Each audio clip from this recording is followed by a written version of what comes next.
Okay, so now let's start computation in memory. So I've already motivated computation in memory partly actually. So this is an old idea. Old idea meaning can you do processing inside the memory? The first general purpose paper in this domain was written in 1970 by Harold Stone. It's called A Logic in Memory Computer, IEEE Transactional Computers. Beautiful paper. I'd recommend you read it. It's a short paper, and it's going to argue very similarly to what I discussed, in an old way, of course. The solution it proposes is very different from what I'm going to discuss, though. We're going to think differently from past solutions. But basically, this idea was proposed many times over the last 50 years, let's say, but it never happened. Why didn't it happen? I think we were never squeezed as much. Today, memory is a huge bottleneck. I've already motivated bottom up. We have a huge push from circuits and devices requiring us, in my opinion, to have intelligent memory controllers. Intelligent meaning some processing capability, some small things that can fix up the reliability issues. But we were never at this place before. Actually, if you went to a DRAM manufacturer, let's say 5, 6, 7 years ago, okay, maybe not 5 anymore, 10 years ago, and if you told them, I want error correcting codes inside your memory, and I want you to correct them inside your DRAM chip, they would kick you out of the room probably. Because this is a lot of overhead for them to add inside their memory. This would increase their cost. Today, they already have memory with error correcting codes. Because of this, basically, circuits and devices are not scaling very well. They're already experimenting with different technologies. So basically, circuits and devices are pushing us to have more intelligence in memory. I will also motivate the top-down. I already kind of motivated, but I'm going to put it all together right now. Basically, we have a huge pull from systems and applications that require us to be much more efficient, and because they're all bottlenecked by memory. So I think today we're squeezed in the middle. That's why we really need to enable processing in memory in some way. And I think processing in memory is a general idea. It's really processing outside the processor. Today we need to bring the data into the processor. Why don't we actually add processing capability in all of the other parts of the system where data is stored so that you minimize the data movement? The key is really minimizing the data movement because it's the cause of the latency, bandwidth, and energy bottlenecks. Okay. So let's go into the system strength. I think Rowhammer is a good example of push from circuits and devices. Refresh. I've already given you a lot of examples of why we need intelligent memory controllers. Now let's take a look at this top-down aspect. So if you look at the top-down systems and applications, data access is clearly a major bottleneck. Energy consumption is a key limiter, and data movement energy dominates compute. I've already given you all of these actually. I'm going to just flash some slides later on to back up these with data. But the basic observation is this. High latency and high energy are really caused by data movement. You move data across long energy-hungry interconnects, energy-hungry electrical interfaces, and you move a lot of data. And the opportunity is to get rid of that data movement by performing computation directly inside or near where the data resides. Now, I'm going to use these terms interchangeably. Processing in-memory computation, processing, near data processing. These may have differences, but basically, from some perspective, they're all about computation in memory. Now, as you get closer to the memory cells, the benefits are higher. As you get far away from the memory cells, the benefits are lower. I think these all differ. Basically, the benefits differ when you get farther and farther away from the memory cells. So I think the general concept is not just about memory also. It's really applicable to any data storage and movement unit, like caches. You could do this in the caches. Today we're not doing in the caches, right? Even if you look at a processor inside a chip, register file is another example, right? You get data from the registers, you send it to an ALU, and the ALU processes it, right? Why not ALU send a command to the register file, and register file automatically updates something, right? That's the mindset, basically. The mindset is data and computation are completely decoupled. You have to move the data to the computation, but you cannot move the computation to the data. It's really about that, I think, in the end. Basically, caches, I should add registers over here also. Registers, caches, SSDs, main memory, network controllers. Anywhere data resides and moves, we should enable computation, I think. That's how we can achieve fundamental energy efficiency and also high performance, in my opinion, because fundamentally you will have low latency data access that way. Let me go back to this picture. Right? This guy had a lot of impact in real life. Now I'm going to deconstruct what I said. I said reliability and security are the most important things, right? But I lied. Because who cares about reliability and security if you cannot live, if you don't have energy, right? In the end, energy is probably more fundamental, and the reliability comes afterwards. So I think, in my opinion, the key question is like this. Do we want a world that looks like this, or do we want a world that looks like this? I think I'd pick the first one. But I picked first one with progress. First one without progress and idleness is probably not good because we have a lot of interesting things to learn about. So basically we want all of these at the same time: high performance, energy efficiency, and sustainability. Now, I think we're, well, okay, I still haven't fixed that problem, but I need to figure out how this ties. You remember this quote, right? Basically, high performance, energy efficiency, and sustainability requires better memory system design. But anyway, the problem is data access is the major performance energy bottleneck, and our current design principles cause great energy waste. So they go against energy efficiency and sustainability completely. They also cause great performance loss. Now I put this in parentheses because we are very, very aware of it. What we do in our system is we over-design our systems to overcome the performance loss, make the processors more complex, make the memory system more complex, add a huge hierarchy, add many prefetchers, add massive amounts of multi-threading, add huge out-of-order cores, different types of accelerators to overcome the memory bottleneck in the end. Now, of course, we do good, but then this leads to even more energy waste. So it's really a vicious cycle. Memory is a bottleneck. We try to overcome the performance loss of that bottleneck. We make the system even more complex. That leads to even more energy waste. So we keep increasing the energy waste we have in the system. And I think the problem is really this. We're doing this because we're processing data far away from the data. If we had a different way of thinking, then the system will be not bottlenecked in the first place. So if you look at a computing system, it really consists of three key components: computation, communication, storage, and memory. And if you haven't read this paper, take a look at it. It's von Neumann's seminal paper. But basically, today we heavily optimize a computing unit. Computing unit consists of processors and accelerators. We're overwhelmingly processor-centric. This is really a processor-centric design paradigm. All data is processed here at great system cost. Data moves a lot, and data storage units are dumb because they cannot do anything basically. Yet we know very well that it's the memory. Stupid. This is not to. Some people get offended because this person said it's the memory stupid, but they forget the historical context. Actually, this is a play on words in a U.S. election at that time. I think at that time Clinton was running, and his motto was, "It's the economy, stupid." Basically, he was running on the economy, importance of economy. Some people take this quote completely out of context and get offended right now, thinking that, oh, you're calling me stupid, even though I'm designing the system this way. That's not the case. This has a really historical context to it. And Dick Seitz, being aware of that historical context, said, if you want to succeed, you really need to think about the memory. Okay, I like this historical context. It's very important to keep everything in context, I think. If you take a word that's said in some context and put it out of context and criticize, it's very easy to do. I think with Twitter, these things are getting crazy these days, so everybody can take some word out of context and okay, anyway, we know that the memory is the problem, and that's been the problem for a long time, and people are saying these things. Even people who design processors saying memory is the only important design issue, right? Okay, I've already given you all of this. Basically, we know how to design processors better and better, but they're not operating well. Basically, they're all waiting for data, and only 10 to 20% of the time they're doing useful work. Right? So I think there's something wrong with this picture, because if by any kind of efficiency metric, if you're doing only 10% efficiency in what you're designed to do, that's probably not efficient in the end. Okay. So clearly we have a grossly imbalanced system. So if you take an operating system or systems course, probably one of the first design principles is you need to design systems to be balanced. Right? Balance is very important to maintain across the system so that you don't have inefficiency. But today we're breaking that principle right immediately when we design a computer. We have processor and memory, and that immediately leads to imbalance, because everything else other than the processor stores and moves data. As a result, data moves a lot. And this is energy inefficient, low performance, and complex. And to tolerate this, we make everything more complex, basically. And that leads to even more energy inefficiency and complexity. And we could have used all of those resources for other performance, basically. So basically, we're in this vicious cycle that I mentioned. So as a result, systems look like what I showed earlier. Most of the system is dedicated to just storing and moving data.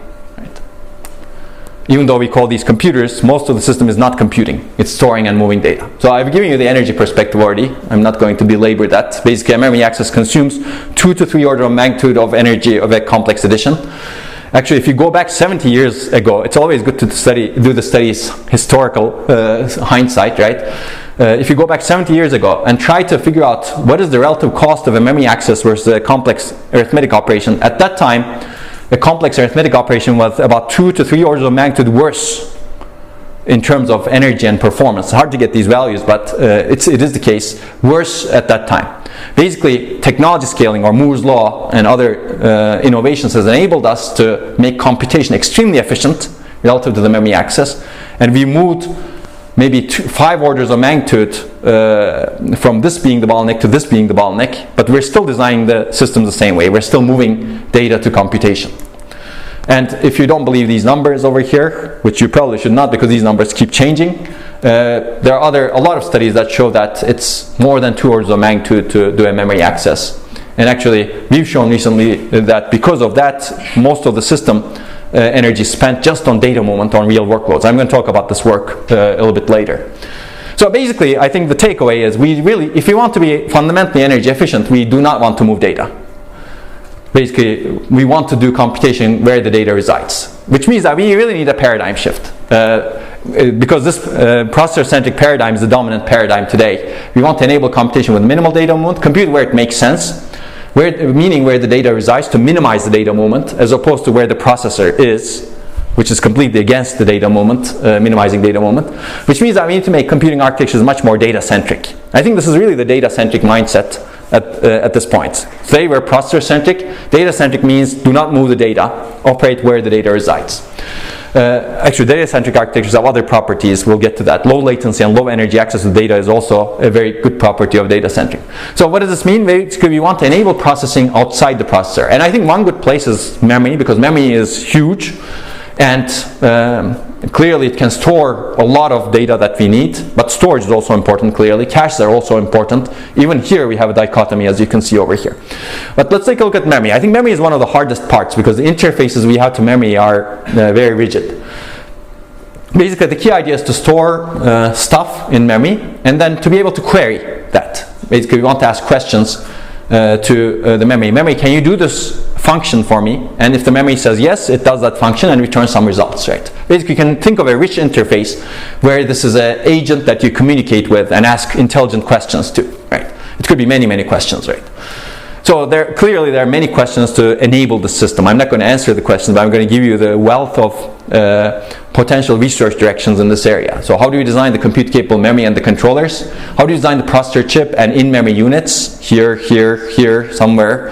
How do you design the software and hardware interfaces to enable this? Today, the software interface don't exist. You cannot ship something to memory. Hardware interfaces don't exist. Today, this interface is very rigid. You can do read, write, refresh, power management. That's it.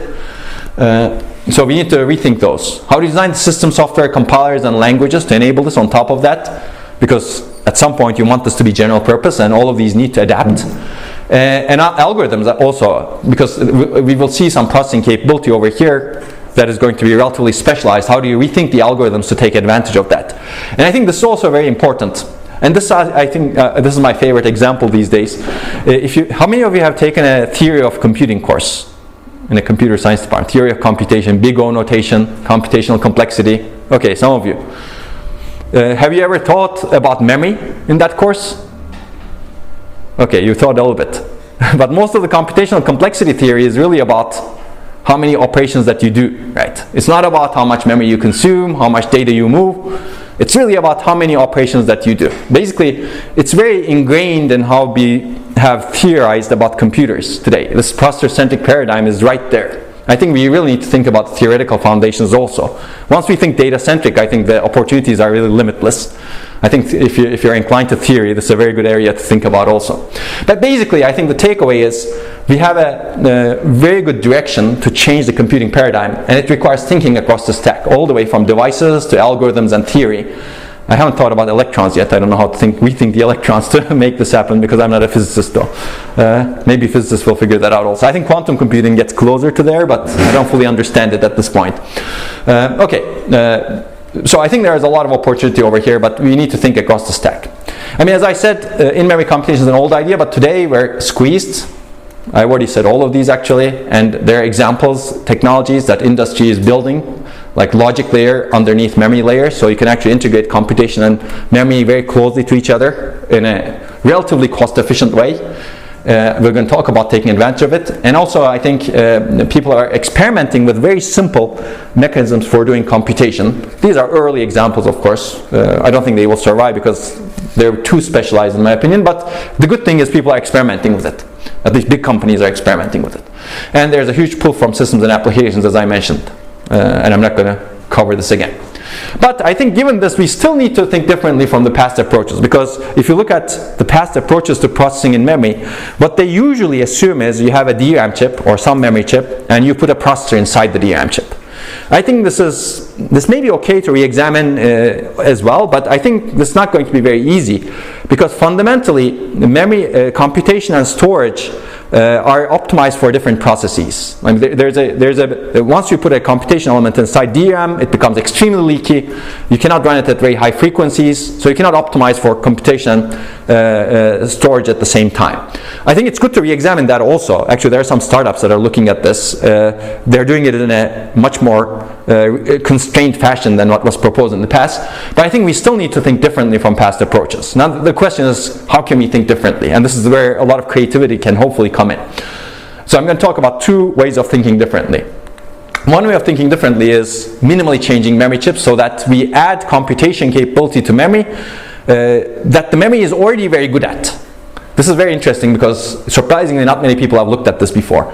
The second way of thinking differently is taking advantage of new technologies that were not present in the past, like 3D stacking is a very good example of this. So we're going to talk about both directions right now. I like both directions, I'm not taking sides here. But the first one is very interesting because this is actually taking advantage of the structures that you have inside the memory, modifying them very little so that you can do some computation and data movement. Basically, you can exploit internal connectivity that's inside the memory to move data. You can add a little bit more connectivity to move the data even better. You can exploit the analog computation capability that's already there in DRAM or other types of devices like memristors, RAM, PCM to do even more. We call this processing using memory. Basically, you have memory that can do some things. Basically, you use that to actually do processing. Of course, you may need to modify things a little. So I'll give you a couple of examples over here. Let's start with a very simple example. It's not even doing computation. It's about bulk data copy and bulk data initialization. If you want to initialize a huge database, 1 terabyte database to something, you really write a lot of data to memory. Or if you want to copy a page copy one page to another, you will need to move a lot of data. If you want to initialize a page, that's also true. So basically, this is used in many, many applications. I'm not going to go into detail. You can read the papers. But for example, I like giving this example because virtual machines are used in a lot of data centers. I spent some time at VMware research when I was moving to ETH. It was a good opportunity to take some time and really learn what's going on in industry. But we looked at a lot of memory optimizations. And one of the things that people do in their virtual machines is they want to clone virtual machines so that they can actually be very agile in where they can execute things. And there are a lot of other benefits like reliability benefits. But cloning virtual machines takes a lot of time because you need to copy a lot of data. And these folks actually figured out copying the data is a huge bottleneck for them because it takes a long time. So what they did was they rewrote the software as much as possible so that it could avoid the copies as much as possible. Now, what does the software become after you do that? It becomes unreadable. Basically, you look at the software, you don't understand it. There's only 1 or 2 people who can really understand and modify it. So basically, they're solving this performance problem by completely rewriting the software because it's still important for them to do so because they do a lot of these things. But then the readability becomes worse and it actually causes a lot of problems. I think if we actually, and this is actually an example of our basic imbalanced system design leading to a lot of inefficiency at the higher levels of the stack. And we don't normally realize it because we're so used to this processor-centric mindset. So if the copies were much faster, maybe you don't need to do that software rewriting. That's the key takeaway. Okay, actually Google in this paper that I mentioned earlier in ISCA 2015, they showed that these 2 system calls, only these 2 system calls, memmove and memcopy, occupy 5% of the entire execution cycles averaged across all of their data center workloads. Now this is a lot, 5% just for 2 system calls. And that's not all data movement because not all data movement goes through these system calls, clearly. Okay, so it's a big problem. So how do we do the data copy today in systems? Let me give you an example. We want to copy the source page to this destination page. What do? Basically, we go through the processor. Because we're processor-centric, we have to go through the processor to do anything in a system. Which means that bring the source page byte by byte into L1, bring the destination page byte by byte, do the write, and do the write back into the memory. Now this is high latency clearly because you have to go through the processor. This is high bandwidth utilization. The processor cannot do much while this is happening. This is it's called cache pollution, but you could do it by setting up the memory controller to do the direct memory access. So you could actually do this through this loop, but you still need to go through the processor chip. And this causes unwanted data moment because let's assume you're doing this copy and you're not going to use this page for a long time. You're moving the data over here and you're moving the data for no reason in that case. So basically, with some technology assumptions, doing a 4 kilobyte small page copy through the DMA engine, not even going through the cache hierarchy, costs about 1,000 nanoseconds and 3.6 microjoules. Now, if you gave this picture to a child, let's say 8 to 10 years old, and asked the question, child, tell me, is this a good way of doing things? And if you set them up right, probably they will tell you, why are you doing this so stupidly? Okay. In this case, I use stupid in the right way, perhaps. But basically, they would probably say, why don't you just do this? Right? So sometimes I think we need to think very simple, like a child. And I think this is a good way of doing this, but we cannot do this today. We don't even have the option to do it. Basically, it's low latency, because you're going to use the internal connectivity in memory, as we will see in a little bit. Low bandwidth utilization, actually no bandwidth, no data bus utilization over here, because you're just doing it over here. No cache pollution, but we could eliminate that today anyway, and no unwanted data moment. Basically, I'm going to show you a mechanism that takes this 1,000 nanoseconds and reduces it to 90 nanoseconds, unoptimized, and 3.6 microjoules reduces it to 0.04 microjoules. And the idea is very simple. We're going to take advantage of memory's internal capability. And in the best case, as I said, the best case happens when you don't move data a lot. And in DRAM, the best case happens when the source page and the destination page are in the same DRAM subarray, meaning that they're connected to the same sense amplifier, sensing structures over here, same row buffer. I'm not going to go into a lot of DRAM detail, but this will be clear, I think. So if the source and destination pages are in the same DRAM subarray, we can copy data from the source to the destination very easily. It's basically 2 consecutive activates. Activate the source row, which brings the data into the row buffer. Now the data is strong in the sense amplifiers.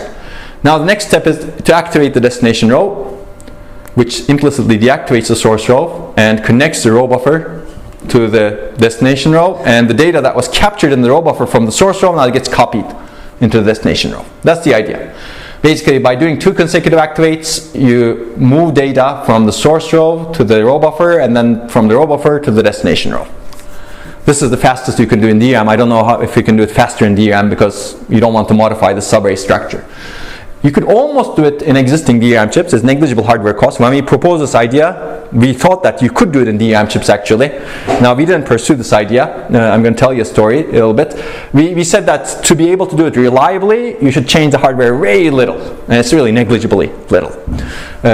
Now there's a paper that's coming up in Micro this year, not from my group, but from some other group, that shows that you could do this in real DRAM chips actually by modifying the timing parameters, which is interesting. Basically, in many DRAM chips, you could do this copy, somewhat unreliably, not perfectly reliable, because there is no hardware change, right? They take off-the-shelf DRAMs, they use the soft MC infrastructure that I mentioned, our infrastructure, and they show that you could do it, which is really good and promising, because it's evidence that our theory and our simulations and everything works.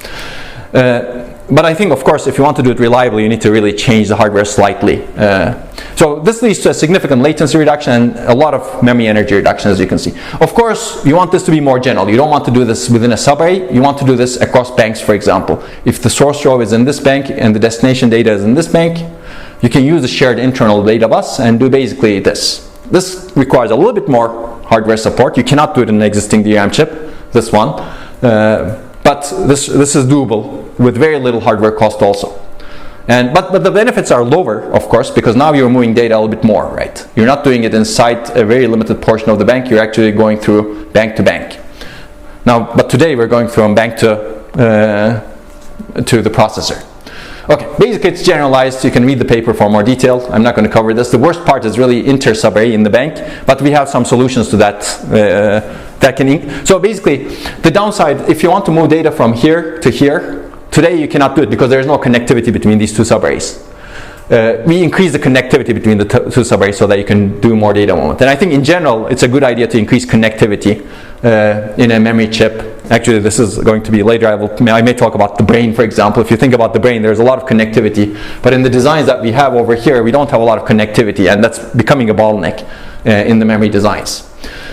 Okay, so overall the area cost of all of these changes are very little, and in the end the benefits are significant. As you can see, you can reduce the latency by more than an order of magnitude unoptimized, and you can reduce the memory energy by close to 2 orders of magnitude unoptimized again. If you optimize that, I think you can get even higher. And you can read the paper, this is in more detail. The paper has a lot of application level studies also, but I'm going to skip that.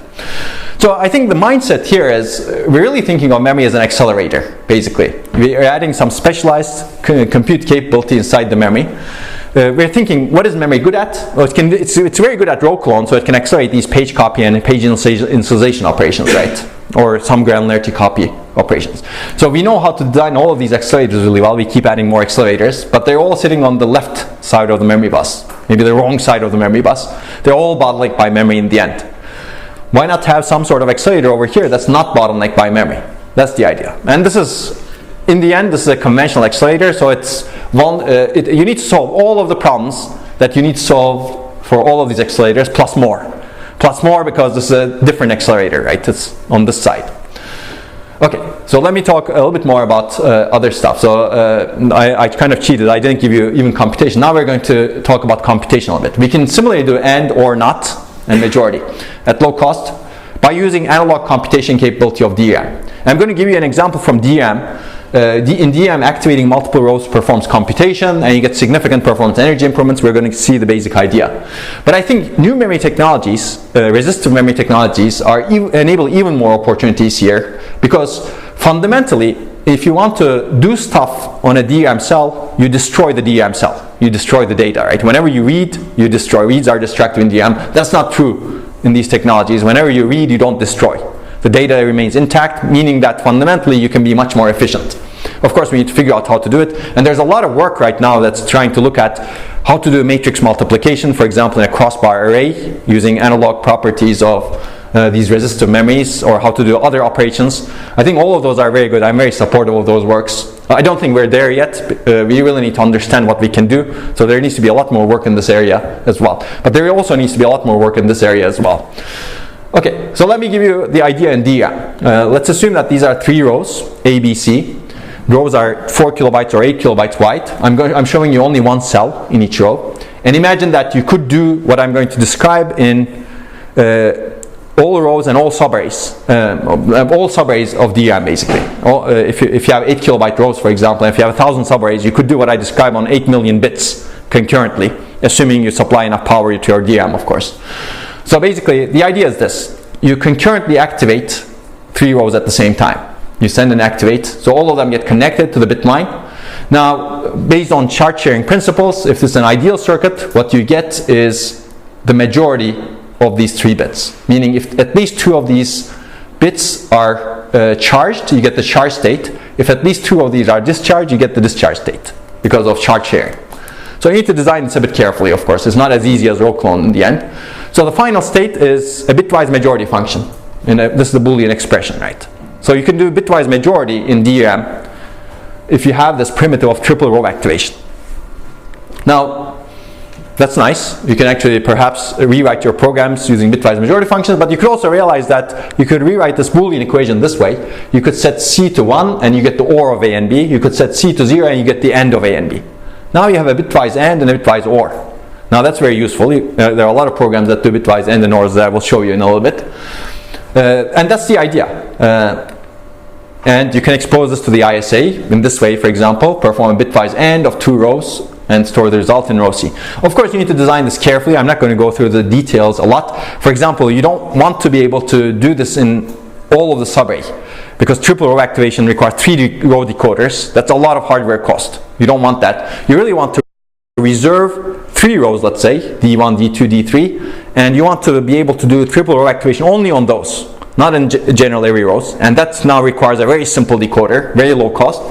But now if you want to do triple row activation on A, B, C, you first need to move A and B to two of the rows, two of the designated rows. That's the idea. So basically this works synergistically with row clone. So you do the row clones, A, B, and a reserved 0 or 1, and then do the triple row activation, and then row clone the result back to wherever you really want to store. So it's really a sequence of operations that you need to do in DRAM to do this sort of operation, bulk AND. So okay, and you can expose to the ISA, you can take advantage of it. I'm going to give you results. But what this is missing is a NOT. So AND and OR are not Boolean complete. They're not functionally complete. But if you have a NOT over there, now you're completely functionally complete. You can actually transform any program to that substrate. So that's exactly what we wanted. We wanted to add the In-DRAM NOT. Now this requires a little bit more cost. It's not easy as what we just described. Basically, if you read a row, the complement of the cell is actually in the other side of the sense amplifier, because if you look at the sense amplifier structure, it's a cross-coupled inverter. So you clearly invert the cell. It exists somewhere, but it's not connected back into the array. So basically the idea is to connect it back into the array. There could be other ways of taking advantage of it, but we didn't do it that way, and I think people should probably explore other ways. But this way is also good. But it comes at some hardware cost. So that's the idea. And once you have this, now you can transform any program into the substrate. Of course, you need to think a bit differently, because your programs are not naturally written this way, right? You're not thinking about your programs to the bought bitwise and or not. And most algorithms, actually, even the algorithms that are very much fit for this are not taught this way, because people are not thinking about writing programs for a substrate like this, right? You need to change your mindset when you design the algorithms. So, okay, I'm going to skip this one, but basically the benefits are very substantial. For In-DRAM NOT, you get 50 to 60x performance and energy improvements, and an OR a little bit less. Now you can build other primitives, NAND, NOR, XOR, XNOR, ... Other people built on this work and showed that you can actually do some of these much more efficiently than what we proposed. You can read those papers also. But overall, the benefits are quite significant. Now the question is, how do you take advantage of it? As I said, you could map any application if you think right, if you rethink the algorithms. But there are some applications that already naturally fit, even though they may not be written this way. Like bitmap indices and databases. You basically operate on huge bitmaps if you have a huge database, and you basically do a lot of ANDing and ORing to find out if a query satisfies these requirements across many, many different rows. Bitweaving is actually a database that was designed by Jignesh Patel's group. What they wanted to do is they wanted to maximize the bitwise operations in the database so that they can take advantage of the GPU's parallelism. And that's essentially what they did. They redesigned the database. It's also a good fit for what we have. Microsoft did a similar thing. They want to take advantage of GPUs, and they basically redesigned their web search engine so that they can operate on bits as much as possible. DNA sequencing, encryption, set operations, they're also interesting actually. I'm not going to go over all of them. The paper has some examples. I'm going to point you to a new paper actually that talks about their future research also. So bitmaps are examples over here. This is very intuitive to think about. For example, if you're searching for people who are within this age range, I don't know, who live in Rome, and I don't know, who travel to 5 countries every year, you can represent all of that information using bitmaps, right? And those bitmaps, if you want to search for a complicated predicate that combines some of these properties, essentially you're doing ANDs and ORs across all of those bitmaps, and there are many, many rows that you have in the database depending on how many people you have. So basically this is used, these bitmaps are used in many databases already. And we actually ported this to our infrastructure called Ambit, In-DRAM and or not. And it turns out you get significant performance improvements end-to-end. Basically this is about 5 to 6x performance improvement on an end-to-end query. I think you can do even better. We didn't really fully optimize the system. There's more to be done in this area. And clearly this is in simulation, right? The hardware doesn't exist for this. I believe you can do even better, because this is just scratching the surface, right? Even we were learning how to write these programs. My student Vivek Seshadri, it was his thesis. He had to go through rewriting all of these programs this way. Once you start learning and once the paradigm sets in, I think people will become much more efficient. This is true for GPUs, for example, right? GPUs were not developed to do general purpose computation. Slowly people adopted them for general purpose computation. Now people are seeing a lot of benefit, because now they know exactly how to use that paradigm for acceleration. Okay, so this is another example, bitweaving database. My student Vivek ported this to Ambit, and he showed that you get significant performance improvements on this also. This is a database that's designed. Again, I think you can do better. One of the benefits of doing computation inside the memory, very interestingly, is you're not bottlenecked by the memory bandwidth. And your performance scales with memory capacity, right? Assuming you have enough power that you can supply to memory. Because you can do these operations on every single subarray in memory. So you have a lot of parallelism. So as you keep increasing capacity, your computational capability also increases. That's not true in existing systems.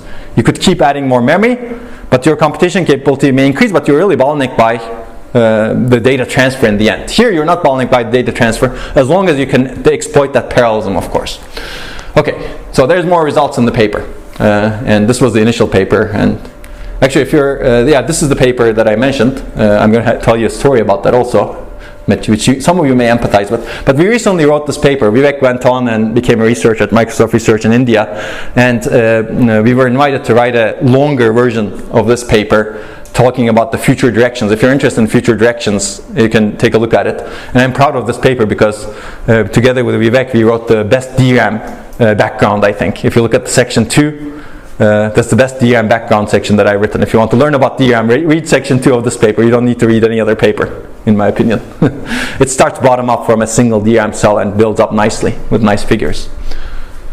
Okay, so I think this is a good question to ask. Does memory have to be dumb? Today it's dumb. And how do we enable computing architectures with minimal data moment? Any questions? Have I hammered you a lot? Is it okay? Okay,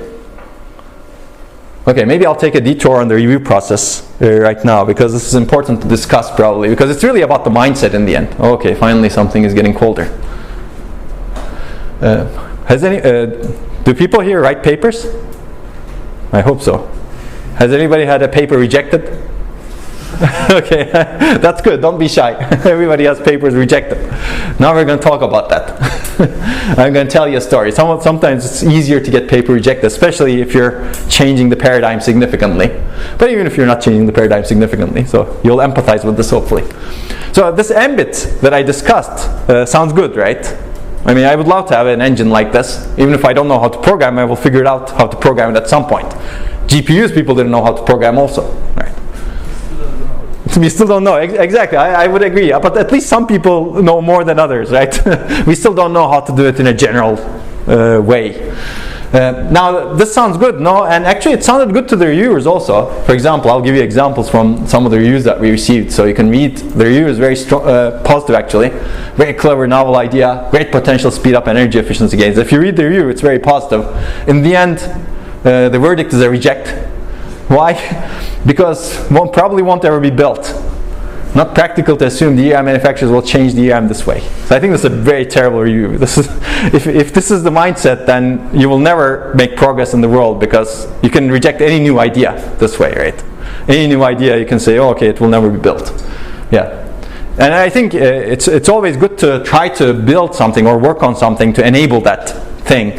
Because if you don't work on it by saying it will never be built, you'll never get there, right? If you work on it, then at least you'll have a chance at enabling it potentially. You may not succeed in the end, but at least you'll have a chance. Now the interesting thing is, MBIT got rejected several times, and some folks, we put it on archive. It was called BuddyRAM at that time, and you'll see it in the reviews. And some folks took the idea, showed that it's applicable to phase change memories, and they wrote a paper that was accepted before our MBIT paper got accepted.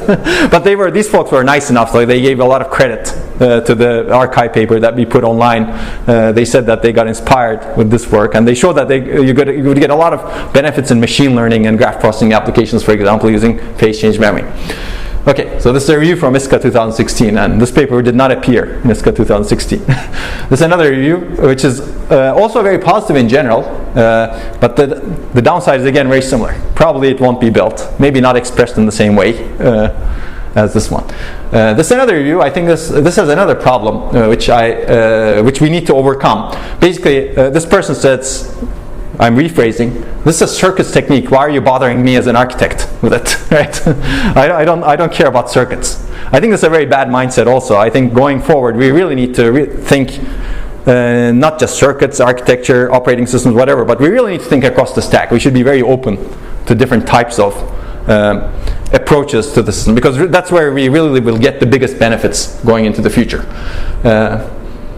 This is actually interesting, because I disagree with what it said also, because this is also about architecture, how to take advantage of the circuits to make things work. So in the end, basically, we thank all the reviewers from different conferences. I think it's a good idea to do this in general. So basically, we have a reviewer accountability problem. But this is not a new problem, actually. It's really about a mindset issue. There are many similar examples from reviews for many other papers. And actually, standards bodies sometimes in industry can get even more conservative and political. Some of the ideas get shut down very easily over there because they don't want to change. I think in the end it's really about change. So how do you fix this mindset problem? I think the only way is really encouraging people to do more research, education, and implementation in these alternative processing paradigms. Now, things that change the paradigm usually get shut down even more easily. And we know this actually very well. Has anybody read the book, The Structure of Scientific Revolutions by Thomas Kuhn? I would definitely recommend that book. You read it. I used to give that book to students who did well in my class at CMU. Basically, this book is about philosophy of science and how science evolves. Usually, you have a paradigm. That paradigm works well for some time, and people start questioning it. Initially, when people start questioning it, they get shut down because they're questioning the dominant paradigm, right? How can you question the dominant paradigm? And over time, there will be even more questioning of the dominant paradigm, and at some point, a revolution happens because the existing paradigm cannot explain a lot of things. And this delays science. The book also talks about this delays science a little bit because people defend the existing paradigm way too much for too long. It's very interesting. I would recommend that book. Maybe I'll talk about it. But basically, I think that's not a new problem. It's been happening for thousands and thousands of years, actually. And somehow we need to fix the reviewer accountability problem. And just like main memory needs intelligent controllers, I think we need more accountable reviewers. Or maybe intelligent plus accountable reviewers. Okay. Let me give you another story very quickly. These are the initial Rowhammer reviews. Rowhammer, you can think of it, right? This is a real. This is, maybe you can argue with them, but okay, this is not real. This doesn't exist. If you're closed-minded, you can easily reject it. But Rowhammer, this is real. You show it in real hardware. You show real programs, and this is what we got. It's rejected. That's the high-level bit flip over here. The bit is rejected, and you can see it's not that great, but some people actually like it, as you can see. So basically, let me give you the thing that has led to the rejection. I think it's a bit sad. This is very similar to, this is a circuits paper. I don't care about this. Say it again? To anyone, yeah. Well, yeah. Sometimes I think this is very bad, actually, in general. Basically, these are reasons that you can use to reject anything in the end. This is not X. This is Y, and I don't accept X. Right? Well, I don't accept Y. Yeah, this is also wrong, by the way. This actually has a lot of architectural content. The key concept of Rowhammer solution is architectural, right? You really change the memory controller to solve a circuits problem. Okay. This is also interesting. This doesn't happen in real DRAM usage. Well, this is arguable. Actually, this is an interesting question. This reviewer immediately executed us saying this. But this is actually wrong also. We worked a lot with industry to understand whether Rowhammer happens in real applications. It does happen. We cannot write about it. We cannot show the programs because people actually painfully discovered that, and I worked a lot with industry to understand that there are cases in real applications where this Rowhammer, a real application hammers a memory location and it gets a fault, and as a result the application is broken. Now I can imagine how this could happen. If you have an uncacheable memory location that doesn't go into your caches, and if you have many processes or many threads that are hammering that location for some reason, if you have a shared lock, for example, or shared variable, now that happens actually. I don't want to go into a lot more detail than that, but it does happen in extreme cases. Now, but this is missing the point. First of all, this is wrong. We cannot talk about it. There are some things you cannot talk about sometimes. But also, this is missing the point in the sense that maybe you don't really care about realistic DRAM users. Who cares? It's a security problem, right? Even more important, perhaps, right? Okay, another one over here. This is very similar to basically this is very well known. I know all about this. I don't know of any single work that talked about Rowhammer before this paper. Now the interesting thing, okay, we actually started working on this, and just to give you the story, I think a lot of you are doing research, so don't get discouraged by reviews like this. Believe in what you're doing. We actually started doing this work in 2012. It was published in 2014. We started doing this a lot with Intel. Intel was very interested in this also. So some of the authors are actually from Intel. Maybe I won't go into more detail since we're being recorded, but okay. Basically, we sent it to Micro. It got rejected for these reasons. Now afterwards we improve the paper, of course. It's always a good idea to improve the paper and send it to ISCA. Nothing has really changed fundamentally, right? The same experiments are there. Maybe we made the writing better. We added some more small stuff. Better, right? Yeah, exactly. And then we send it to ISCA, which is where the paper is published. But we get some interesting reviews. This review is very interesting in the sense that I know about this now. Well, why? Because the paper was rejected and somebody put up a YouTube video in the meantime, and I know exactly this one because I attended the conference and talked with these people who did this industry conference, talking very briefly, maybe 1 or 2 minutes, maybe less than 1 or 2 minutes actually, about how their testing equipment can detect some of these row hammering issues. Nothing talking about the importance of the problem or how it's evaluated. So basically, I don't know if this is the same reviewer, but you can reject a paper saying, I don't like it, and then 6 months later you get the same paper, and then now you can reject the paper because somebody already put a YouTube video on it, right? So I'm very glad the paper got accepted here, because if it didn't get accepted, I don't know how to convince these people that row hammer is a new problem after that point, right? And also, I think I don't agree with this one, but I'm not going to highlight that one also. Okay, this is another one actually, very similar mindset. It's well known, industry knows about it, right? It's easy to say that after you reject the paper. So, but the good news is bit flipped, the right bit flipped in this case, and it got accepted to ISCA. And you can see the reviews are stronger, but yeah. Those are the 2 reviews that I showed you. Okay, I think these, actually in a recent speech that I gave at ISCA FCRC conference, I put up the slide. Maybe some people didn't like the slide, but I like putting up the slide still. Basically, I think it's good to be very open-minded in research. If you read The Structure of Scientific Revolutions, which many people in our community really should do in computer science, computer science is not a science, I think. It's really about engineering and art, and plus there's a science component also, but it's not like a physical science, no question about that, right? But basically it still operates similarly to how scientific method evolves. That's why I think Structure of Scientific Revolutions is really important to read, in my opinion. But basically the key is being open-minded or fair, because in the end you do not know it all, right? You can reject something saying that, okay, this doesn't happen in real usage, but you need to be more open-minded and more fair than that. And I think this is also really important. This happens in a lot of communities also. Like, for example, sometimes software communities don't accept things that cross the hardware boundary because they say, okay, this changes the hardware and this is where I stop. This is also interesting. I've seen that also in software communities, for example. But there's no single way of doing research, and we really need to do research to enable new things. I think this is also important, and that's so clearly important, right? Double standards are a big problem, actually, that causes problems. Okay, basically, it's good to not delay or block scientific research for non-reasons. And if you really want to know more about it, read The Structure of Scientific Revolutions. Okay. I think that's all I have about the detour on the review process. There's a lot more to be talked about clearly here, and I'm sure you have some experiences. I mean, in the end, I will have some recommendations also. Basically, follow your passion in the end. If you believe in an idea, if you believe it will make a difference, take the best part of the reviews, no question about that. Don't ignore the reviews. It's important to take the best out of them, but ignore the worst parts, basically. Don't let them derail you from what you're doing. Because that's how you can change the world. If you let all of the naysayers derail you, you will never get to do anything in the end.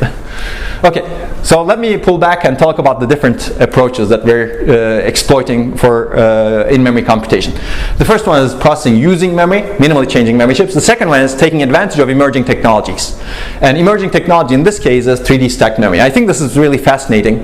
And this is going to be a very similar mindset to what I showed over here. Basically, we have this memory, and maybe it's a different type of memory with 3D stacking. Can we put acceleration capability into it? That's the same idea, but different substrate. Okay, so what is 3D stacked memory? Essentially, you have people have figured out how to manufacture over the course of many years, how to manufacture a logic layer underneath memory layers and connect the logic layer with memory layers with high bandwidth, low latency. At least some good reliability connections today. It's called through silicon vias. Today, the connections are through silicon vias. They're not the best, But I think going forward, people will start improving this technology a lot, and they will figure out how to connect these things in a much better substrate. And there are true three-dimensional technologies that are also already under development. If you're interested in one example, Stanford has this project called NEXT. They write as N3XT, and they have very interesting examples of this. They also use carbon nanotubes and RAM. So it's a bit forward-looking and out there. I believe it will happen. Things will move toward that direction. But I think this is the general substrate, as you can see over here. Of course, the substrate can be even more general by putting more logic layers right in between the memory layers. Now, of course, when you think of this substrate that looks like this, there are downsides as well. One downside is thermal. Basically, now you have heat being generated in the logic layer, and then it doesn't have anywhere to escape. So how do you actually handle that? I think cooling technologies are important. They need to be developed. And you need to also be cognizant of that fact in the logic layer. Then don't put extremely high power intensive units in the logic layer. So we're going to talk about that briefly. But these things exist. So this is based on a paper that we've written. We released a lot of our infrastructure, and the emulator is our simulator, DRAM simulator that we released in 2015, and it's used by industry and academia. If you're interested in using it, we'd be happy to support it. You can read the paper. But this is one table from the paper at that time, and you can see there are a lot of 3D stack technologies that are real, and some of them may be dead right now, but some of them, new ones are going to spring about. HBM is, for example, used in all GPUs that I know of, at least high-end GPUs. So when we first started looking at this technology, we had two key questions. Whenever you see a new technology, it's always good to ask the question, two different questions. How can I use this technology to get the maximal benefits? If I had the entire freedom in the world to change the entire system, because we're researchers, right? We can do that. And the second question is, how can I use this technology minimally and change it minimally to get some benefit? And we did exactly that. I'm going to cover two ends of the spectrum and somewhere in between as well. So the first question is this: can we change the entire system and achieve a lot of benefit by using the 3D stacked memory as an accelerator for an important application or important class of applications? I'm going to talk about that. And then, of course, this is going to be very intrusive. You'll get a lot of benefit out of this, but what is the next step? Can we change a little bit less? Can we do simple functional floating, for example, as opposed to changing the entire programming model, getting rid of virtual memory, getting rid of coherence, making everything message passing? Just do simple functional floating.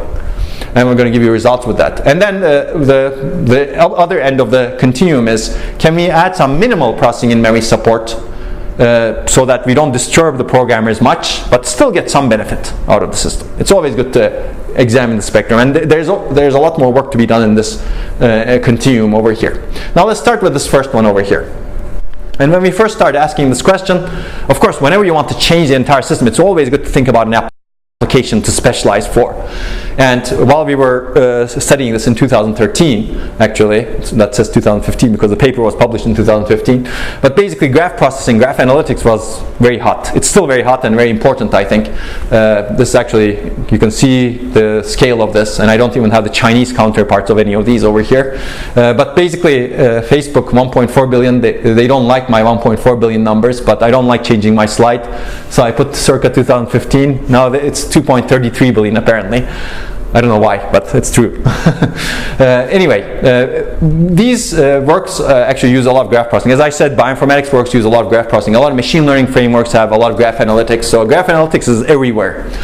The downside is scalable large-scale graph processing is challenging. You can throw cores at the problem. You quadruple the number of cores, you get only 40% performance improvement and a lot of energy and efficiency. And why? Because at the core of it, a lot of these graph processing algorithms have a fundamentally random access component. Random access, if you look at it very locally. If you look at it a little bit broadly, and if you look at a bigger data set, it's not completely random access. There's some locality in that data set. But if you look at this thing over here, you really have frequent random memory accesses and little amount of computation. Now, it's not the entire graph processing engine. Of course, there are some parts that are very good locality, but these parts actually are the bottlenecks in terms of performance and energy. And clearly, this is not good because this is really exacerbating the memory bottleneck that we discussed, right? You're moving data to the processor. You're not reusing it at all. You're basically causing all of this data churn without benefiting from any of the caches that you have. This is PageRank, by the way, but a lot of the graph processing algorithms have similar kernels. So we wanted to design an architecture from the ground up so that we don't want to move the data. We want to move the computation to the data, keep the data intact. So we went to an extreme in this case, basically. We don't want to move the data. But I think a better solution going forward is moving the data also a little bit to the computation and achieving a better balance. And actually later works that built on our work showed that you could do even better than what we discussed by doing the data mapping and data movement a little bit more than what we did. And you can read those works. Our results will be, I'm foreshadowing the results. Well, I'll show you results about 14x performance improvement. Later work showed that by improving on our work, you could get 80 to 90x, maybe 100x right now. There's another paper coming up soon. But basically, the idea is this. You start with a logic plus memory engine, where you have a logic layer underneath memory layers, and it's a 3D stacked memory. Now, if you look inside this chip, in the logic layer, you are partitioned into many of these components. They're called vaults. And each vault basically accesses the memory stack on top of it with high bandwidth, low latency connections. And vaults are connected to each other via some network, so they can communicate with each other. And each vault you have a memory controller. Basically we add an in-order core, very simple in-order core to do processing on the data that exists on top of it. Now you can communicate between these cores. This core can do anything, really. It's a very simple in-order core. And it can communicate with these other cores, send a message to some other core so that it can operate on some other data element, basically. Basically, in this system, you do not move the data, you move the computation to the data. Cores send messages to each other such that they can operate on the data elements as they wish. So the programmer orchestrates that computation movement. Essentially, it's message passing based system. You send messages to the data. Now, of course, one of these chips is not enough. It's too small. So we want to interconnect many of these chips together with some sort of interconnection network. And that interconnection network is very important. We didn't analyze it in this paper, but basically, it's a scalable system.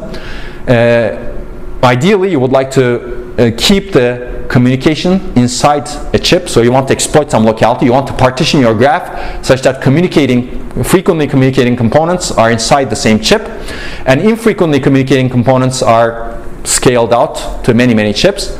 And this scalable distributed system is interconnected, is hosted by a processor, and the programmer programs using physical memory addresses. There's no cache coherence, it's message passing. It's like a very primitive GPU actually. There's no virtual memory, there's no cache coherence, as I said. So you offload your graph processing program, and the graph processing program churns out and operates on the graph. That's the idea. Of course, there's a programming model, there's ISA support. They're in the paper that I'm not going to discuss over here. Hopefully this gives you an idea. This is a full system paper, so it's very hard to go through every single detail. But basically you communicate via remote function calls. If you've ever done distributed systems programming using message passing, it's very similar, except it's done at a very low level here. So you can have message queues, and the message queues get processed by the cores. Some example, for example, if you want to do this update over here, you have two vaults. Vault 2 houses this W that you're trying to update. What you do is you send this computation to the vault that houses this W. That's the idea. It's a non-blocking remote function call. It's a put call to this vault. And the vault that has the data element updates the data element. It could be atomic also. And of course there's a programming model that we discuss in the paper. How do you put? How do you get? Is this a blocking function call? Is this a non-blocking function call? If it's a non-blocking function call, how do you do the synchronization at the end? So all of these need to be handled clearly. And if you want more information, you can read the paper for more detail. But one of the interesting things over here is if you have a simple in-order core over here, it doesn't exploit all of the memory bandwidth that's available to it. So we actually add some prefetching mechanisms that are good for graph processing that can exploit the memory bandwidth to improve the performance even more. And you can read the paper for more detail. Now this is an interesting substrate because, as I said, this was for graph processing, but it's an in-order core. It can actually execute anything in the end. We just use it to execute graph processing applications and specialize the prefetching just a little bit for graph processing. But it could execute machine learning, it could execute bioinformatics, it could execute whatever you can program on top of it. So let me give you some results, basic results. So these were the systems that we evaluated as compared to the Tesseract system. Tesseract is a three-dimensional hypercube because we have a three-dimensional system, and then we really add another dimension to it to enable processing in memory. So these are the systems, and these are the memory bandwidth that's exposed to all of the cores. This is a 3D stacked hybrid memory cube, but you don't use computation inside the memory. As a result, your memory bandwidth is limited, 640 gigabytes per second. Tesseract, it's a different paradigm. Basically, it's data-centric, as we discussed. Processor-memory dichotomy doesn't exist. That's why it looks like this. You cannot separate processor and memory in this case, right? And as a result, you expose 8 terabytes per second memory bandwidth with the technology assumptions that we make in this paper. So there's a huge distinction, as you can see. And the performance benefits are commensurate. Essentially, average across 5 graph processing algorithms, we see, without prefetching, we see about 9x performance improvement compared to the baselines. And if you add the prefetching, you get about 13x. And we didn't really optimize the system. I believe you can do even better than this. And other people later published papers building on top of this and showed that you could do better than this. Other people showed that, actually in the paper we say that graph partitioning is very important. You need to partition your graph such that communication is at least local to a chip as much as possible. And we showed that if you do that better, you get better performance. So obviously, right? But the graph partitioning is a very tough problem, actually. Other people showed that you could actually partition the graphs much better and you can improve the performance. So I think they show results that are much better than what we show. So the state of the art has improved after we published our paper. But I think this is a really good direction, not just for graph processing, but many types of algorithms. And where are the benefits coming from? One of the, basically we can exploit a lot more memory bandwidth. Because this is a bandwidth intensive problem, we have 8 terabytes per second, we're exploiting 2.9 terabytes per second, which is good. And I know that this is not efficient. 2.9 out of 8 is very low, right, in a sense. And in the baseline, we're exploiting 80 out of 104. So basically, there's a lot more room for improvement over here, as you can see. And the room for improvement comes from many different reasons, and you can read the paper and read the other papers that built on it if you're interested. I'm going to skip this slide, but there's a lot of analysis as to how much benefit bandwidth enables, how much benefit programming model enables. Yes, please. So this scenario says one of the graphs from Facebook, one of those 1.4 billion, yes, is taken to this memory plus logic. Oh, no. So 1.4 billion was a motivator. Yeah, okay. But yeah, some of the algorithms that is employed in graphs like Facebook's graphs, it's put into the memory plus logic, yes. Okay, then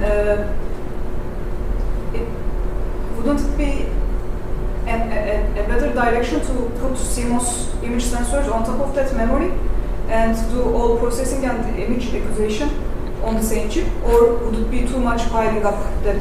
No, I think that's a very good direction, actually. I think I mean, we were not targeting the sensor problem in this case, but I think 3D stacking enables integration of the sensors and processing close to the sensors or inside the sensors as well. Because I couldn't understand where I mean, if it's that memory plus logic is a kind of an accelerator for a general purpose. Exactly, yeah.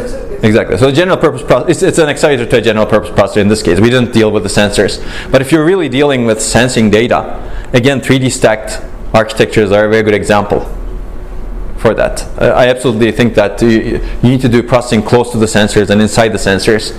And 3D stacking enables that. You can have sensing layers, logic layers. Yeah. If you're interested, I think the next project at Stanford, actually, they've demonstrated that with 3D stacks that they built, they could, for example, recognize different wine types by sensing. Exactly. I think they sense the odor in that case. Yes. So that's an example of processing inside the memory, in my opinion. They don't call it exactly that way, but it's that. Okay, so energy reduction is also significant in this case. Basically, we get more than 8x energy reduction, and we don't even include the cores in the baseline over here. But again, later works show that you could get even more improvements because they optimize the system better. They actually develop more innovative ideas to do the partitioning better. And if you're interested, this is the paper that we've written on this topic. Okay. Any other questions on Tesseract? So, yeah. I'm surprised Tesseract isn't trademark. Isn't it trademark? Yeah. You mean no one has used that name? Disney. Say it again? Disney has it now. Disney has it, really? I don't know, actually. Tesseract is it's very hard to trademark, I think, because it's the name of a three-dimensional hypercube. Anyone can use it, right? I think if anyone wants to trademark it, they're going to have very big difficulties. It's like trademarking a cube, for example, or hypercube. But yeah, I don't know, maybe Disney has something like Tesseract also. I hope they use our paper as an example. I don't know, I'm just kidding. Okay, so Tesseract is clearly changing a lot of things in the system, right? If you want to program it, you need to not rely on coherence. It's all physical memory based. There's no virtual memory. And you need to adapt your algorithm to fit the message passing requirements. Actually, has anyone studied 1980s parallel processing machines? In the 1980s, there was a big craze for building scalable parallel processing machines. For example, the J machine by Bill Daly's group at Stanford. Actually, when J machine was built, he was at MIT. But basically, this Tesseract resembles a lot of them, in the sense that it's message passing based, it's distributed, you do communications via function calls. Now the big difference is it's doing processing in memory. None of those machines did processing in memory, so they all were bottlenecked by memory access in the end. But Tesseract adds processing in memory dimension to those engines, so you can think of it that way also. And then the next question we asked was, can we actually do something more simple? And what would be the benefits that we would get? Because if you want ideas to be adaptable, it's always good to think about the simple ways of exploiting the ideas. And we wanted to look at simple function offloading. What does this mean? You identify functions that are a good fit for processing in memory. And we have a lot of works in this area, but I'm going to highlight this one over here. We did this work with Google, and we wanted to really understand how we can improve the efficiency of consumer devices fundamentally.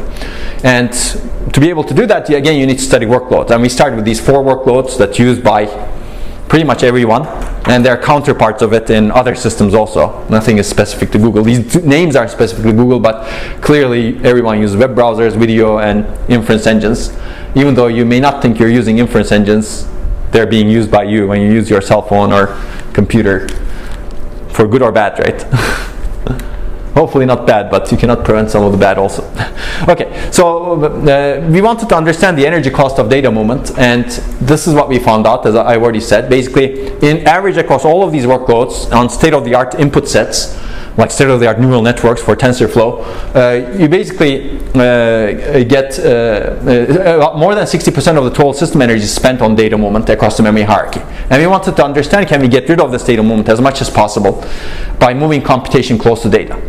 Basically processing in memory using 3D stack technologies again. The key challenge in a device that looks like this is you have very limited area and energy budget in your 3D stack, because this device is already constrained by thermals quite a bit. Now the second key observation that enables processing is finding out these simple functions. It turns out data movement often comes from very simple functions that I'm going to describe very briefly, that are amenable to implementation in a very small low power core or very small fixed function accelerators in the logic layer. Now in the paper we don't talk about it, but I think the real right way of designing the logic layer is maybe you have some small cores over there, and maybe you have a lot of reconfigurable logic so that you can instantiate some of these accelerators depending on the program that you're running. I think that's a very good way of designing a logic layer, but maybe we can talk about it later on. So it turns out basically the key takeaway is you can improve performance and energy by 2x, around 2x in the end. Now let me give you a couple of examples. The paper has a lot of detail on these workloads, which is very interesting, I think. But I'm going to give you examples. Since everybody likes machine learning, we're going to look at machine learning. And we're going to look at TensorFlow's inference. But there's nothing specific about TensorFlow. Basically, these neural networks are everywhere, and you basically want to make a prediction based on the inputs that you have. And we found that basically if on state-of-the-art neural networks using the TensorFlow framework, more than 50% of the inference energy is spent on data movement, which is a lot. And more than 50% of that data movement actually comes from just 2 functions, packing, unpacking, and quantization. These functions are extremely data intensive and very little computation intensive. Let's take a look at them. These are actually fundamental to a lot of matrix operations also. So what is packing? When you move from a layer of the network to another layer of the network, usually you reorder the elements or change their format in some way such that you operate on them very efficiently in the next layer. So if you're doing it in a processor, you reorder the elements of matrices to minimize cache misses, for example. You tile them in a different way. You reorder them, pack them, unpack them in a different way.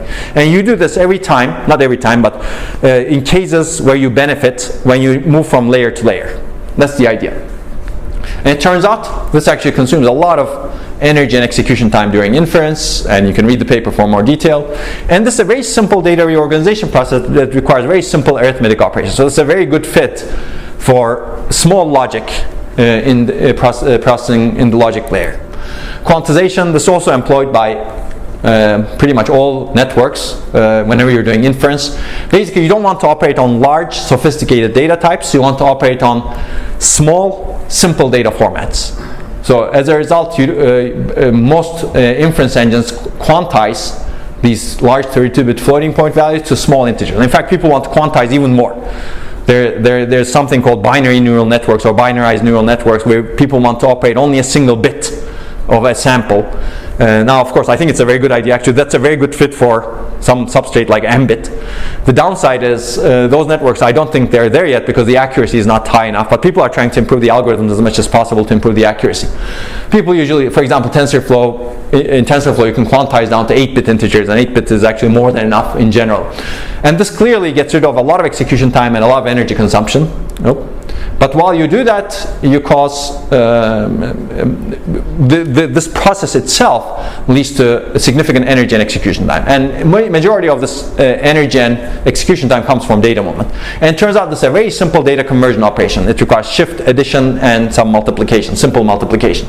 And you can read the paper for more detail. But basically, we built specialized accelerators for these, yes? Do you have any number on the improvement in energy consumption of quantization with respect to the operating to use it for doing quantization itself? With respect to what? So you say that 70% of the energy consumed in the inference is spent doing this quantization. Yeah, so 16.8%, yes. But if you're not doing that, oh, I see. If you're not doing that. Yeah, other works showed that actually. We assumed that quantization is a good baseline, but other works showed that you could improve energy, I don't know, maybe more than 5x even sometimes if you do the quantization. Yeah, there's a series of works, yes.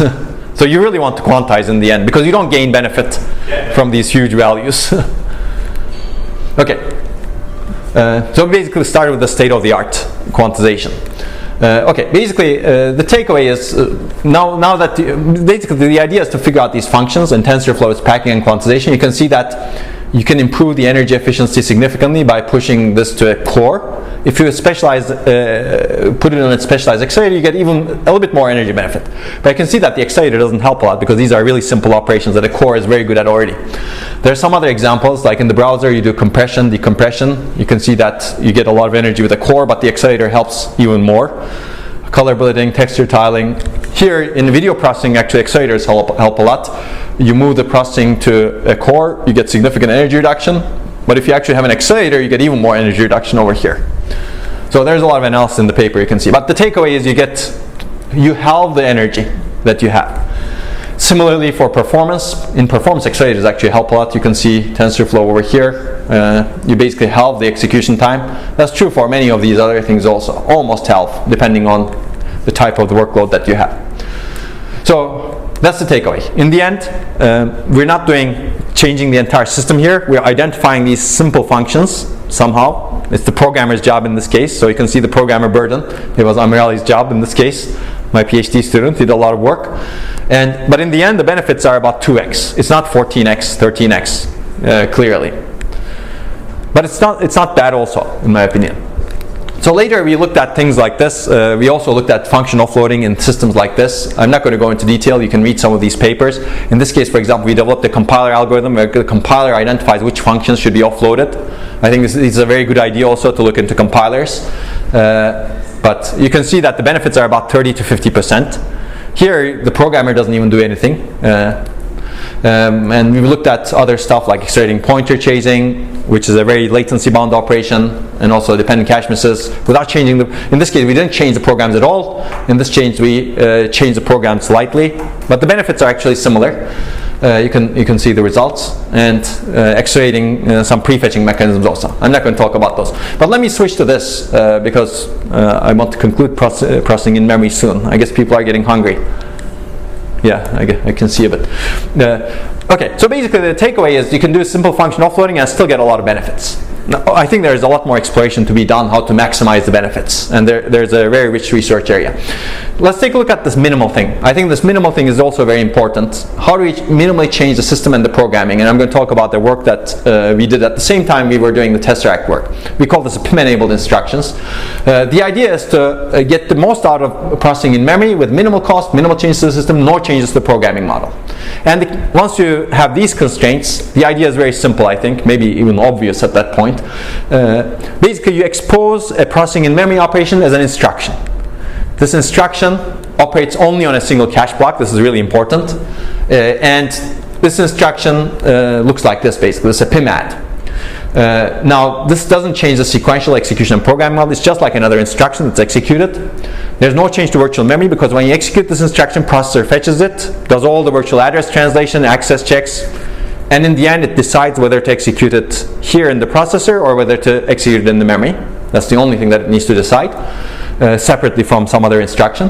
There are minimal changes to cache coherence because this is executed in the processor, and the processor, when it ships it to the memory, then it ensures that no one else accesses it. So it's really atomic in the instruction. And there's no need for data mapping because of the single cache block restriction. Basically, because the instruction operates on a single cache block, the data doesn't get scattered. The data is in a single memory module, and the instruction can be executed in that memory module. Well, one problem with processing in memory, if you're adding A plus B plus C, and if A is in this memory module, B is here, and C is here, you cannot do that with efficiency because the data is scattered, right? Ideally, you want A, B, and C in the same memory stack. This avoids that problem because it's operating on a single cache block, basically. So it's very practical in that sense. And then the second key idea I already told you is to dynamically decide. The processor decides where to execute this PIM-enabled instruction, in the processor or in memory. Ideally, you would like to get the best because sometimes always executing in memory is not a good idea, as I will show you, because sometimes caches are very beneficial. Always executing in caches are not very good, as we've seen before, because caches are not useful in some cases, right? And we have a simple predictor to be able to do that. And I think there's more work to be done in this area for sure. Now let me give you an example over here. Basically, this is the same graph processing kernel, PageRank. If you want to do this update today, you basically bring the cache block and then do the write back. So basically you move 128 bytes of data. Now if you actually change this to a PIM-enabled instruction, and if it's executed inside the memory, you send the value to main memory, it's only 8 bytes. So basically reduce the bandwidth requirement by 16x in the end. Okay, I already said always executing in memory is not a good idea. Basically, this is the performance improvement you get if you always execute PIM-enabled instructions with the way we designed them in memory. In graphs that are large, you get a lot of benefit. In graphs that are small, you lose performance because here caching is not very effective because graphs are huge. Here caches are very effective. And there are cases where caches are somewhat effective. In that case, you really want to decide where to execute the instructions to get the most benefit. Basically, I've already shown you this. These are the instructions that we came up with. So the question is always, who comes up with the instructions? These are some examples. It's a dot product instruction, for example. It's used by machine learning applications. Euclidean distance computation. It's used by streaming data analytics. Of course, it makes sense, right? Once you think about the applications. Histogram indexing, hash table probing, floating point add, blah, blah, blah, blah. So there's, of course, an unlimited number of instructions that you could come up with. Somebody needs to come up with these instructions. I really believe in flexible architecture, so people really need to enable these flexible instructions. So having a reconfigurable logic layer could be very useful, and also having a configurable ISA where you could easily add instructions. Having this interface that's fluid between the hardware and the software is really important. We may talk about that later on if we have time, but having this flexible interface are really critical going into the future. I've already said all of that. Now I already said this. Let's take a look at the performance results. Basically, we analyze these with large-scale graph processing, in-memory data analytics, and some machine learning workloads. And we use 3 different input sets to identify where the benefits are coming from. These are the large input sets. So basically, the benefits are significant. This is geometric mean across these 10 workloads. If you always execute the PIM-enabled instruction in processing in memory, you get some benefit. If you do the dynamic decision mechanism, you get even more benefit. So here the data sets are large, so always executing in memory is almost a good idea. Okay, and you can see the paper for more detail. So if you look at the small input set where caching is effective, these are small graphs, and in some cases small graphs are very important to examine also.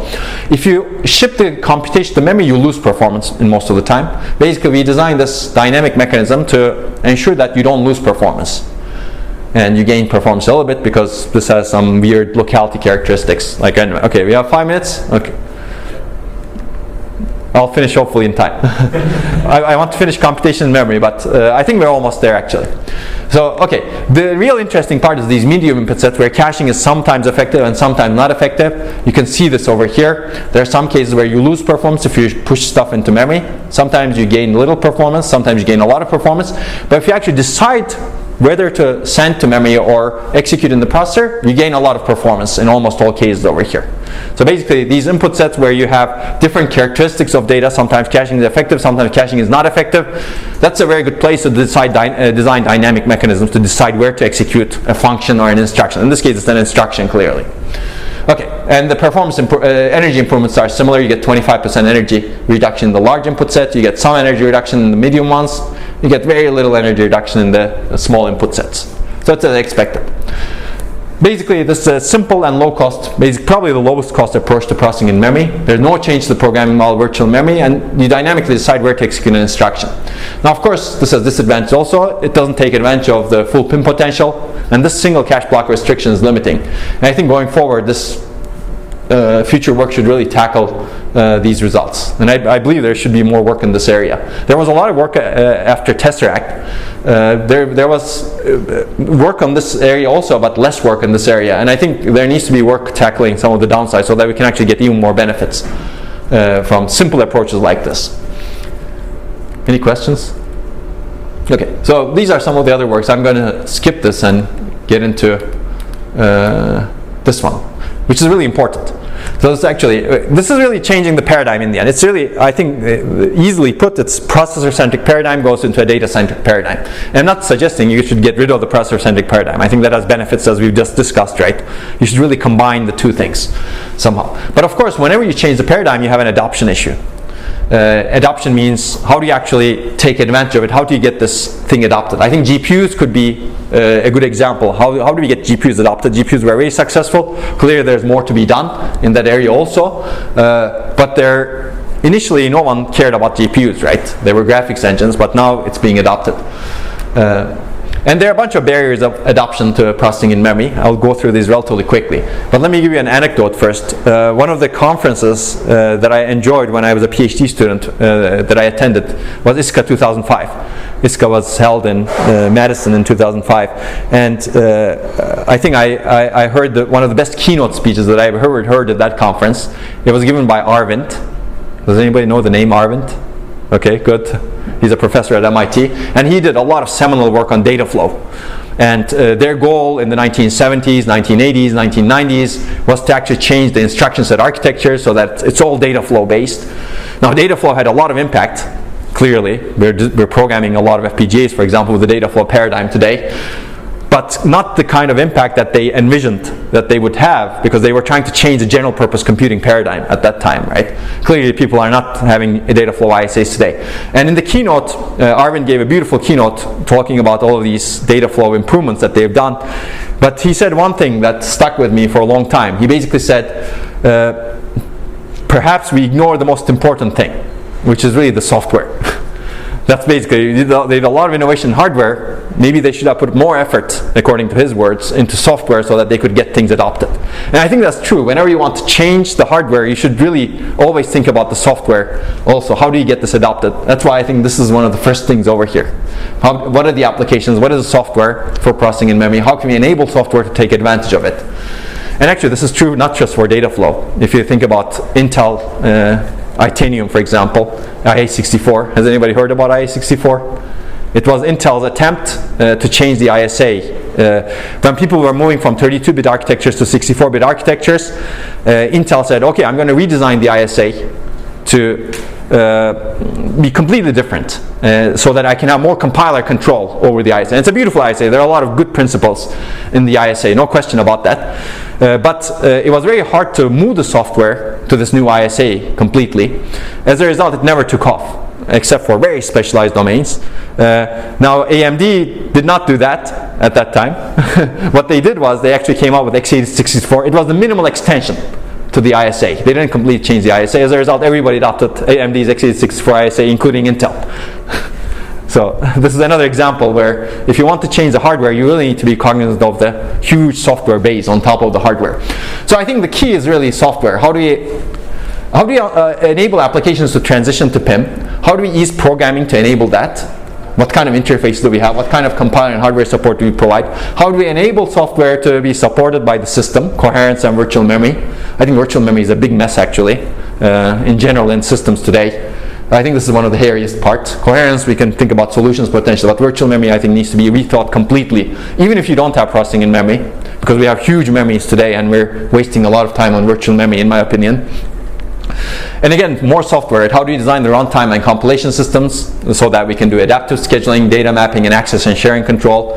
And finally, how do we design infrastructures to assess benefits and feasibility? So I think these are unsolved problems. There are works that are pushing in the right directions in my opinion, but they're not solving the problem completely. But I think all can be solved with a change of mindset in the end.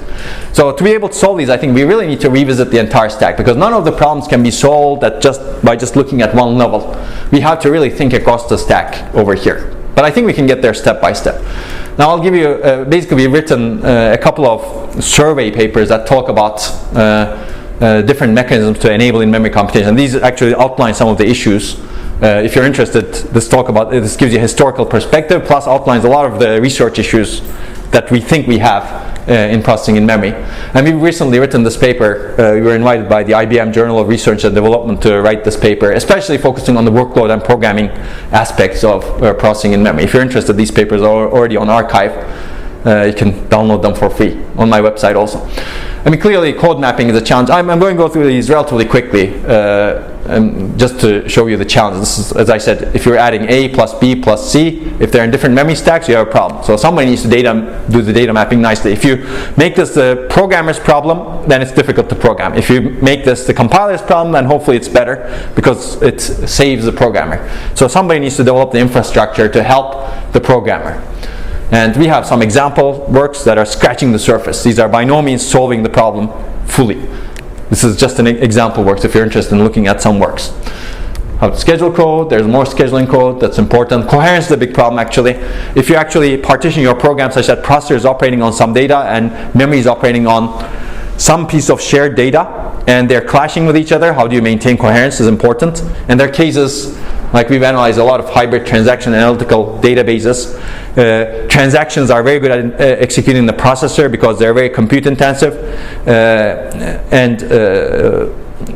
Whereas analytics is very data intensive. You're doing huge scans on the data. But if you're partitioning your database such that transactions are executing on the processor and analytics is executing in the processing and memory engine, they can clash with each other. They can conflict with each other when they're updating the same data. It doesn't happen often, but when it happens, it actually gets rid of a lot of the benefits of processing in memory. And we see that existing coherence mechanisms, fine-grained, coarse-grained, and non-cacheable, are not good in exploiting the full potential of processing in memory. So we developed some processing in memory mechanisms, and the paper was published in ISCA this year, after a bunch of rejections, by the way. But I think it's much better written right now. You can read it more easily, and it's a general mechanism actually. I think it's not. I mean, it's a good idea in my opinion, but it's not. It's a bit complex. So it's good to develop more simpler ideas in coherence. I think there's a lot more potential over here. Okay, I mean there's also even how do you support virtual memory? I'm not very happy with these solutions over here in general. This is a very good idea, accelerating pointer chasing. So how do you ensure that you don't need to go to the so if you're actually operating on data structures, you need to translate the addresses. What do you do in the memory side, right? Do you have an address translation engine in the CPU side? Do you put an address translation engine into the memory side? Now, if they're operating on the same virtual memory space, if one of them updates the address translation tables, what do? Do you need to keep them coherent? So it's a huge mess, actually, virtual memory. So in this paper, we propose a good idea, but I don't think it's scalable to very large-scale systems. Basically, you separate the space of virtual memory. You have a special space for processing in memory, but it limits, of course, what you can do in the system if you do that. So I think virtual memory needs to be completely rethought going forward for a lot of things. So how do you design data structures is also important. And simulation infrastructure is clearly important. We recently released Ramulator extended with processing in memory. So if you're interested in doing work in this area, we'd be happy to support it. Ramulator, when we released it, this was the fastest and most extensible DRAM simulator, and it received a lot of adoption from industry. So we get a lot of bug fixes from industry as well as academia. We support a lot. Industry is using it for their own explorations internally. It's all open source. It's free. Remulator PIM is new, so we want a lot of feedback from Remulator PIM. So if you're interested in doing research and processing in memory, you can use this, and if you find bugs, let us know. We'd be happy to fix them. And this is the paper that introduced that. And we want to actually extend this FPGA-based infrastructure for processing in memory also, but I don't have time to talk about it now. Okay, so these are some example applications that I'm going to skip. But basically, we want this, and we want this. And I think if you want energy efficiency and high performance, we really need to minimize data movement. I don't think there's another solution to this. And we need intelligent controllers. So let me conclude over here. Basically, I think it's time to design principled system architectures to solve the memory problem. This means that we really need to design the complete systems to be balanced, not violate that principle. We want to be data-centric. And this requires enabling computation capability all across the system, but inside and close to memory in particular. I believe this can enable orders of magnitude improvements. I've given you some examples over here. Some of them are orders of magnitude, 1 or 2 orders of magnitude, close to 2 orders at least. But other people actually improved our results, and they've shown that you could have even more orders of magnitude. And some emerging technologies, you could have even more orders of magnitude, hopefully. I think this can enable new applications and computing platforms like the genome analysis platforms that we've discussed. And I believe this can enable a better understanding of nature also. This is very fascinating. I have a psychology background also. One of my bachelor's degrees was in psychology, and I really enjoyed psychology. But when I was studying psychology, the textbooks were written saying that computing is a good paradigm for understanding humans. Basically, people wanted to use computers because computers were so successful, right? And psychologists wanted to use computers as a blueprint for understanding humans. And I think that effort failed miserably because people quickly figured out that computers look nothing like humans. And in the end, they abandoned that effort. I don't think at least the new psychology books are not written that way.